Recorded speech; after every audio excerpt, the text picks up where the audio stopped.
Y ya entramos de lleno en las entrevistas, porque te dije que hoy son muchas, son variadas y vale la pena darles mucho lugar. Estamos en contacto con Pedro Bergaglio. Pedro es tesorero de la Fundación Proteger, empresario textil, lleva adelante una pyme, legado familiar. Obviamente, una persona que cree en la industria nacional, tesorero, dije, de la Fundación Proteger, presidente de la Cámara Argentina del Suéter. Además, la pyme se llama Tricofix SRL y nació en 1957, allá en el barrio porteño de Villaluro. ¿Cómo te va, Pedro Bergaglio? Nora Anchar te saluda. ¿Qué tal, Nora? ¿Cómo te va? Muy buenas tardes a vos y a todos los que nos están escuchando. ¿Cómo estás, Pedro? Bueno, no sé, la verdad que yo tengo ganas de empezar por la parte amable y linda de la nota, Ujú. porque después nos vamos a tirar de lleno en la realidad. Y quiero que me cuentes un Sí, poquito cómo nace Tricofix SRL allá por 1957, porque el dato que tengo es que el matrimonio de inmigrantes italianos Hilario Bergaglio y Elsa Dauro comenzaron a producir suéteres en un pequeño PH alquilado en el barrio porteño de Villaluro. ¿Cómo siguió la tal historia? cual, tal ¿Cómo? cual. Mirá qué bien informada que estás. Bueno, mis padres, mi padre electricista, mi madre modista, se involucraron con el tema del suéter. Mi padre siempre recordaba graciosamente que los primeros suéteres le salieron con 3 mangas. A partir de allí, a partir de allí, bueno, el decorrer de las cosas. Yo precisamente nací en el año 57. Por eso es que la empresa tiene los años que yo tengo, 67 años, que gira mientras debajo de la misma razón social. Y bueno, como es la historia de muchas pymes, arrancaron justamente en estas 3 piezas donde apenas entraban y con mucha incomodidad, unas máquinas motorizadas y la gente que cortaba y que confeccionaba. Después, en el año 64, es que mi padre pudo comprar lo que fue durante mucho tiempo no solo nuestro taller, sino nuestro domicilio particular.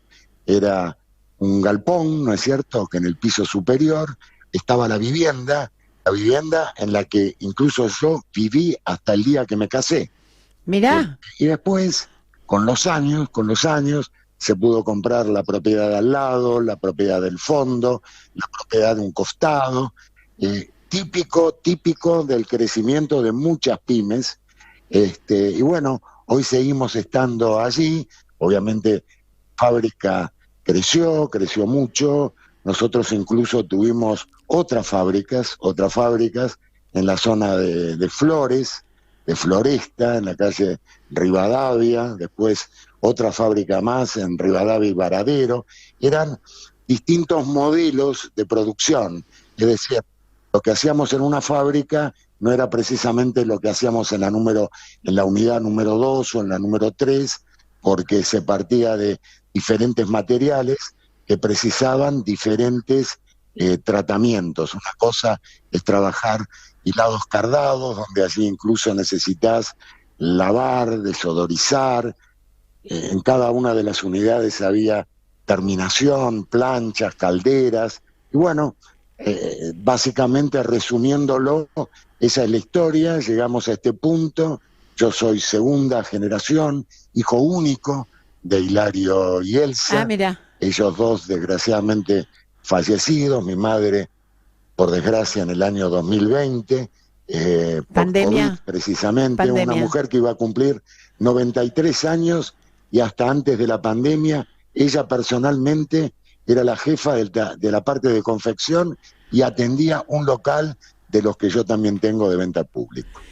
Impresionante la historia y yo quiero ahondar un poquito en esta historia. Por ejemplo, en el personaje de Elsa, que me la acabas de pintar de cuerpo entero, y además después poner un detalle, que en el mismo año y en el momento de la pandemia en que tu madre fallecía, ustedes también estaban tratando de expandirse en el medio de la pandemia con un proyecto que después lo podemos desarrollar, el emprendimiento asociativo con el calzado, la de Capellada Textil. Exactamente, Pero con, concretamente en primera persona con Horacio Mosqueto, el secretario de la Cámara del Calzado, donde se nos ocurrió junto a él, porque te comento algo que fue verdaderamente un clic, ¿no? Un clic. En el año 2020, un día decido regalar textualmente, literalmente, todas las máquinas viejas que tenía, todas. Epa. Convoqué a un colega al cual esa tecnología le podía llegar a servir en un emprendimiento que él tiene en la provincia de Catamarca, que hace algunos tejidos a partir de fibras de camélido, de llama, de guanaco. Se las regalé. De repente, ¿qué es lo que le digo a mi hijo? Porque yo tengo la suerte de que me está acompañando uno de mis dos hijos, Marcelo, y allí, junto con Horacio, decidimos poner una tejeduría de capelladas tejidas para la industria del calzado, para el calzado deportivo. La verdad que fue una aventura, el mejor estilo Hernán Cortés, quememos las naves y ahora solamente tenemos un sentido en el cual caminar, que es para adelante, en algo que para mí era toda una aventura, porque yo soy fabricante de suéter, que de hecho todavía lo sigo haciendo también, pero bien, desde el año 2020 y a partir de este episodio que te acabo de contar, arrancamos también con la fabricación de capelladas tejidas. Adentro de Tricofix. Sí, perdón, decime vos. Adentro de Tricofix. Siempre dentro de Tricofix, porque ya te digo. La nave insignia es Tricofix. La nave insignia sigue siendo Tricofix, que es aquella razón social bajo la cual desarrollamos también el retail de venta público, pero también hay una nueva sociedad que es Pedro Bergaglio e Hijos. Llegó el momento de que yo también formalmente empieces a pasar a mis hijos a la actividad comercial industrial. Yo te conozco muy poco, te vi una sola vez, pero no me da la sensación de que des posta, sino de que abrís caminos, que no debe ser lo mismo. No es exactamente lo mismo. Muy inteligente tu comentario. Es verdad, todavía no pasé la posta. No, que va, uno no la pasa nunca, uno abre caminos. Elsa Dauro, a mí se me ocurre, además de que Elsa estaba en la parte administrativa y demás, a ver, ¿qué característica tienen los suéteres de Tricofix, a diferencia de otros? Diseño, algún tipo de cuestión. ¿Tuvo algo que ver ella en el gusto, en alguna cosa que tenga que ver con cómo son los suéteres de Tricofix? Siempre. Elsa, que era una piamontesa de pies y cabeza, es decir, mi madre, mi padre, los dos piamonteses del mismo pueblo, emigrados acá en el 48 y el 49. Yo te dije antes que mi madre vino de Europa con el oficio de modista. Sí. Indudablemente la impronta que siempre le dimos a nuestro suéter, ¿no es cierto? Digamos, éramos por muchos años antológicamente productores de suéter para dama. Después, con el crecimiento, ¿no es cierto?, nos volcamos mucho a lo masculino, al hombre, pero siempre estuvo presente esa impronta. Mi madre era una admiradora de Coco Chanel, entonces la línea nuestros productos fueron, para determinarlo de alguna manera, de medio pelo para arriba, medio pelo, porque trabajamos siempre insumos bastante nobles, hilados cardados, con mucha lana. Incluso yo he trabajado también hilados de camélido, hemos hecho prendas muy finas a partir de mezclas incluso con cashmere. En realidad, en la fábrica, aún hoy, todavía trabajamos mucho algodón, mucha pura lana, mezclas de algodón con cashmere o de lana con cashmere en distintas proporciones. El tema de la capellada tejida prácticamente para el calzado deportivo es a partir de hilado poliéster, 100%. Claro. No sé si de alguna manera contesté tu pregunta. De alguna manera sí, porque me hablas de una mujer elegante con un sentido de la elegancia que lo traslada a su trabajo y a la producción que puede llegar a ser. Ustedes, además, esto lo he hablado con otras empresas y generalmente la respuesta es sí. En la medida en que van incorporando operarios, también son como una especie de escuela, ¿no?, del trabajo, porque siempre hay una impronta, una manera en particular. Ahora, con las nuevas tecnologías y con más máquinas y con esta modernización que vos cambiaste unas por otras, ¿esto significó ayornar a los obreros que ya tenías, a los técnicos que ya tenías? ¿Tomaste nuevos? ¿Cómo fue? Todavía estamos hablando del tiempo floreciente, ¿no? Sin duda, porque hoy no están así, pero para contestar o para sumar al comentario que vos acabas de hacer, te podrás imaginar que luego de 67 años, Tricofix ha sido escuela de mucha gente en los oficios, ¿no es cierto? A ver, los eslabones primarios que tiene la cadena de valor textil, que son las grandes hilanderías, las tejedurías de tejido de punto, las tintorerías, esos eslabones son de capital intensivo. Mientras que, a pesar de que yo también salgo del hilado, pero el suéter es uno de los eslabones de mayor convocatoria de mano de obra, es decir, lo nuestro es mano de obra intensiva. Pero es cierto que en estos últimos años, sobre todo en estos últimos 4 años, nosotros hemos invertido mucho en maquinaria, no solamente para hacer las capezadas tejidas, también hemos comprado tecnología que llamamos de máquina de prenda completa, es decir, el suéter prácticamente sale confeccionado, cosa que cuando yo era chico me hubiera parecido imposible, Claro. pero hoy nosotros tenemos tecnología de punta, es decir, las máquinas que nosotros compramos, es decir, la máquina más vieja que yo tengo en este momento, como te dije, fines del 20, principios del 21. La más nueva tiene 6 meses. Esas máquinas tienen la tecnología más avanzada que hay en el mundo hoy por hoy.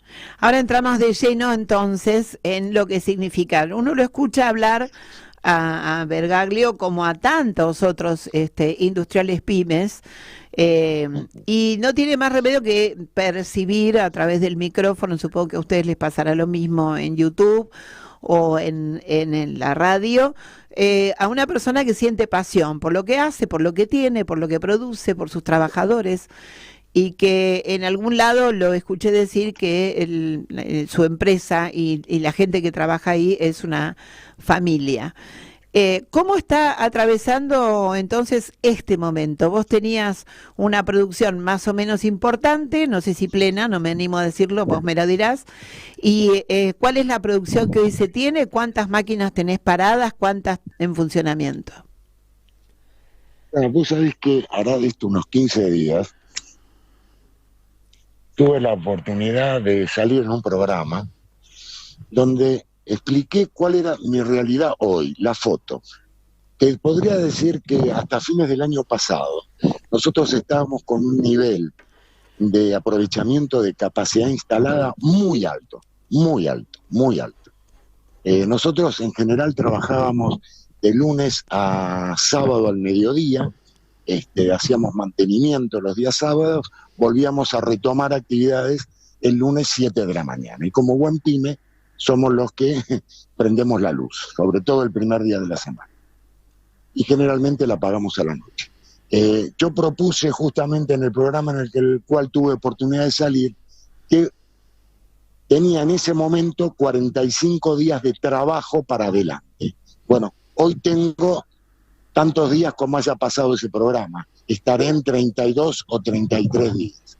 Y dije, y fue muy claro, que después de eso, la verdad que no sé lo que voy a hacer.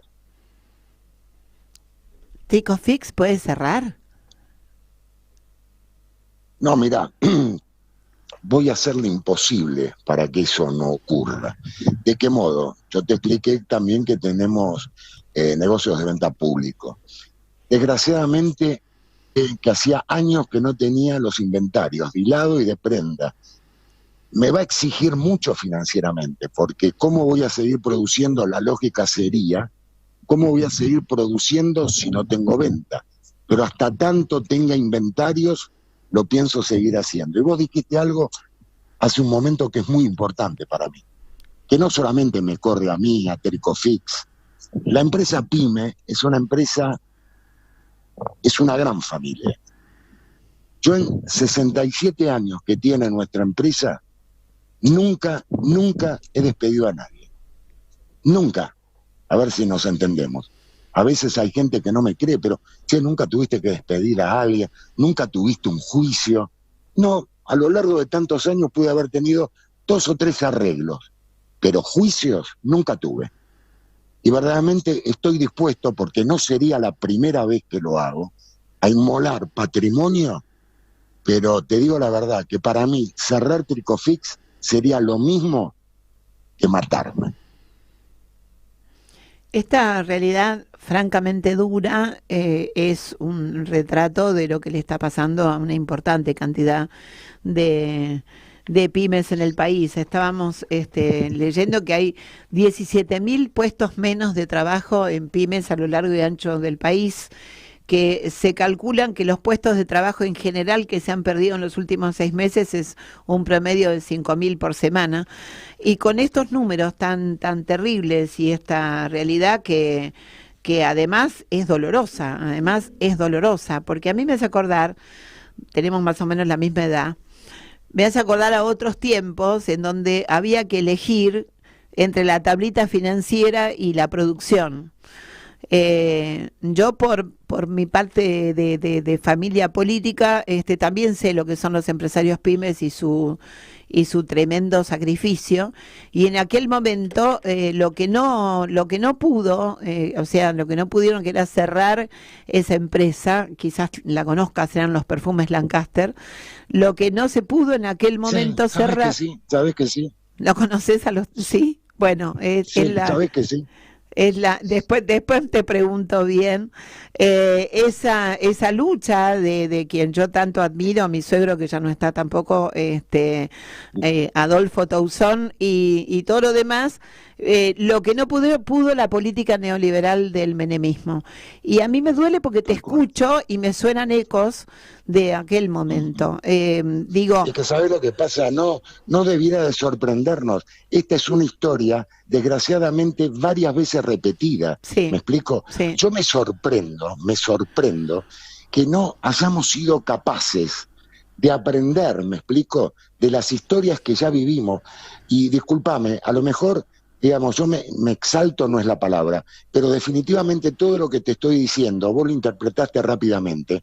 Lo digo con pasión, porque yo estoy enamorado del trabajo que he hecho toda mi vida. Y ¿sabés? La culpa que a veces siento de haberlo embarcado a mi hijo, ¿no es cierto? Un joven de 33 años, que escuchándome o viéndome a mí hacer todo lo que hice en la vida, él también está apostando, me explico, sí, a seguir en este país, a seguir invirtiendo en este país, que verdaderamente a veces me da mucha bronca, ¿no es cierto?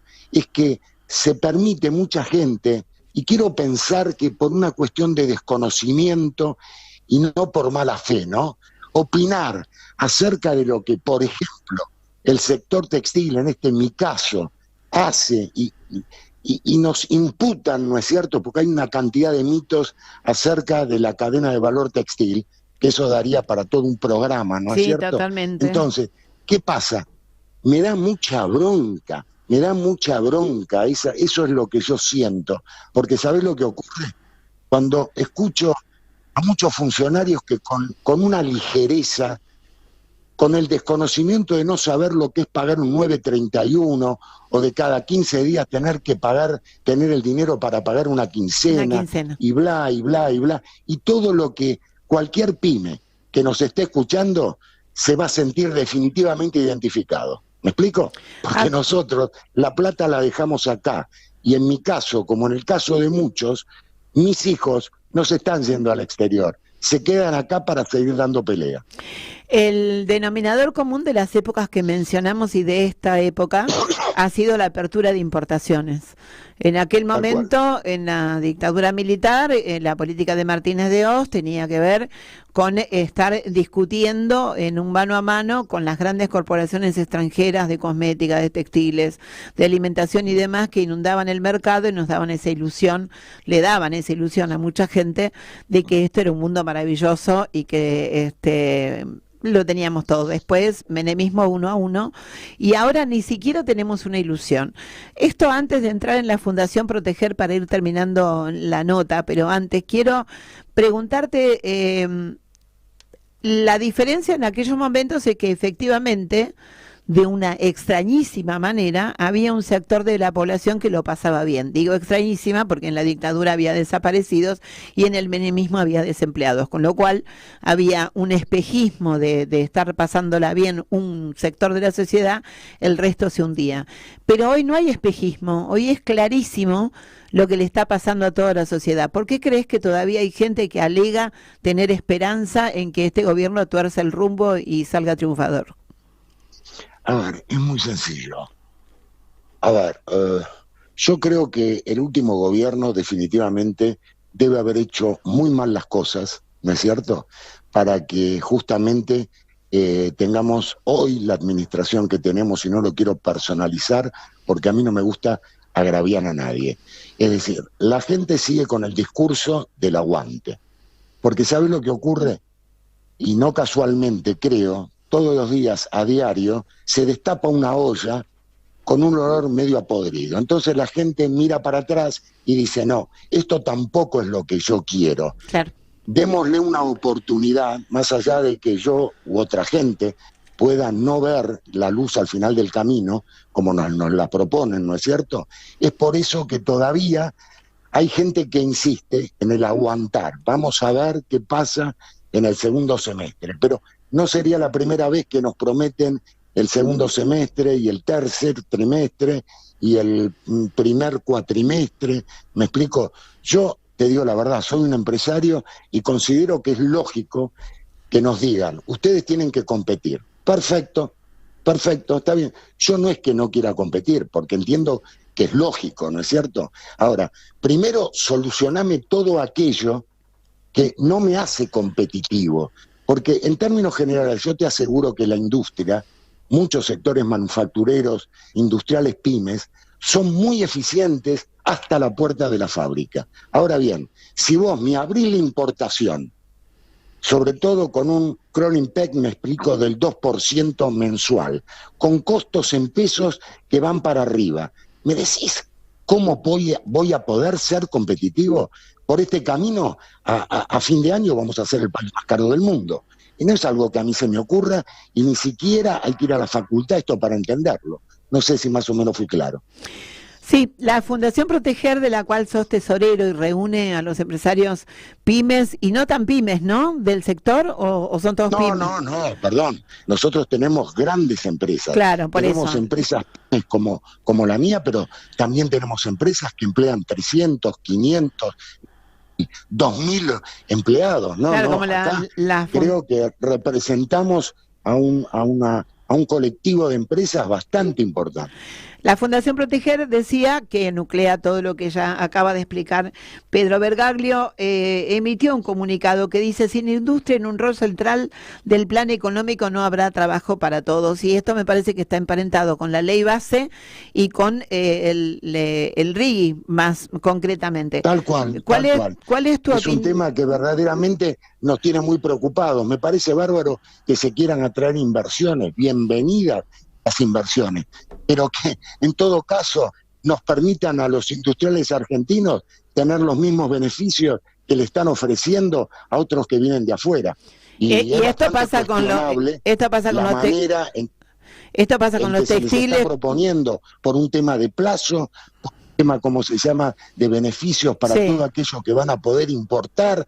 Date cuenta que mientras nosotros en los últimos años nos hemos exigido, esforzado, endeudado para comprar tecnología nueva, se trata que uno de los beneficios que puede llegar a tener cualquier empresa que venga acá para llegar a los 200 millones o más, va a poder importar hasta mercadería usada, bienes de capital, que a lo mejor las matrices lo tienen totalmente amortizado. ¿Se entiende? ¿Qué queremos? ¿Una industria eficiente y productiva? ¿Cómo es que permitimos que vengan bienes de capital usados? No tiene mucho sentido. No tiene ningún sentido, se está discutiendo en estos días, espero que todos los sectores perjudicados, porque la industria, nosotros tomamos el ejemplo de la industria textil, pero esto abarca la minería, la metalúrgica, a lo que se te ocurra. A todos los sectores industriales manufactureros. Exactamente, a lo que se te ocurra, entonces esperemos que puedan hacer entender de la manera más adecuada a los diputados y a los senadores para que entiendan que si no se está haciendo un industricidio y que de esta manera no va a haber trabajo. Lo real es que no va a haber trabajo. Si no hay quien consuma, además es toda una rueda. Si no hay quien consuma, no hay quien vende. Si no hay quien vende, no hay trabajo.